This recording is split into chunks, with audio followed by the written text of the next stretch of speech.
On va parler maintenant du Nasdaq. Alors le Nasdaq, si on déroule un petit peu, vous le savez, a été porté par l'essor de l'intelligence artificielle pendant allez, pendant plusieurs années. L'année dernière, pourtant, les analystes financiers ont remis en cause, ont eu des doutes sur notamment la création de richesses, j'allais dire, sur la génération de revenus liés à toutes les dépenses réalisées par les grandes majors du secteur. Résultat, eh bien, le Nasdaq a reflué, mais eh bien, ces doutes semblent s'être évaporés à l'aune de la dernière saison des résultats trimestriels, puisque les grandes majors de l'intelligence artificielle ont publié des résultats très encourageants, des guidance plus que confortables. Résultat, eh bien, le Nasdaq retrouve de l'épaisseur. Est-ce qu'on en profite Ludovic?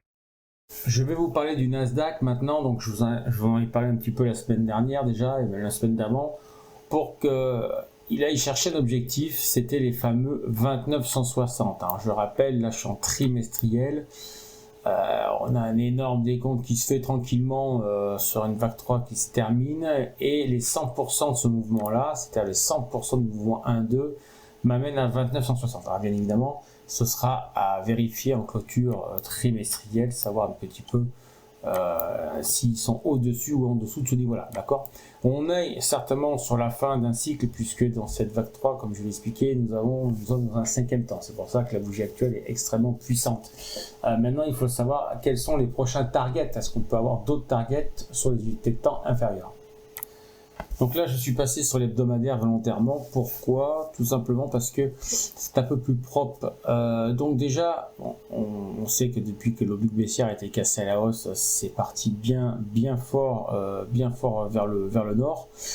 J'ai techniquement mis ce qu'on appelle en fait un canal qui n'existe pas encore techniquement, mais qui est en train de se dessiner. Donc ce sera validé, puisque j'ai le bas de ce canal avec 2 points de contact, donc toujours pas validé.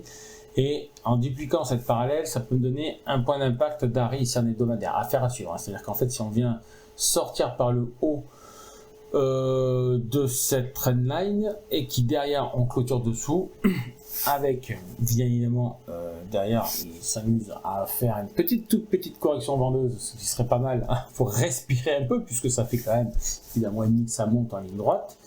On aurait donc accessoirement un pseudo canal haussier. Si c'est pas le cas, ça veut dire qu'en fait, si cette oblique haussière elle est cassée en clôture hebdomadaire, bon, là on joue ce qu'on appelle la figure AB égale CD. C'est quoi AB égale CD? C'est tout simplement cette figure qui part d'ici, un premier mouvement, une correction et en un autre mouvement. C'est-à-dire qu'en fait, on va avoir l'extension à 100% de ce niveau-là.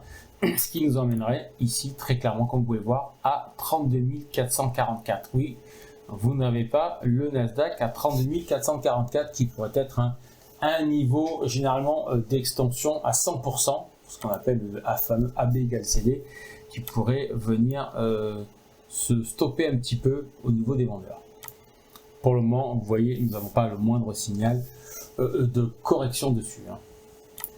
Pour le moment, d'où pourrait provenir cette première correction, cette premier signe de faiblesse, juste un signe de faiblesse, pas un catalyseur qui retournerait le marché, mais un signe de faiblesse, il suffit de regarder en journalier cette belle oblique haussière avec 1 point, 2 points, 3 points, 4 points de contact. Donc le jour où cette oblique finira par casser en clôture, il faudra s'attendre à un retour, et là on a déjà une zone acheteuse qui est prête à attendre, la zone des 27,94 jusqu'à 27,540. Voilà, en grosso modo, une des zones où les acheteurs risquent de revenir. Alors moi je pense que il y a quand même des chances qu'ils viennent chercher, et c'est ce que j'attends pour me replacer, les 26,683 qui était un niveau d'ATH, je le rappelle ici en 2025, en octobre 2025, qu'ils ont effectivement cassé en clôture journalière, mais qu'ils ont déjà pullbacké sur en fait le journalier. Par contre, en hebdomadaire, ce niveau d'ATH, pardon,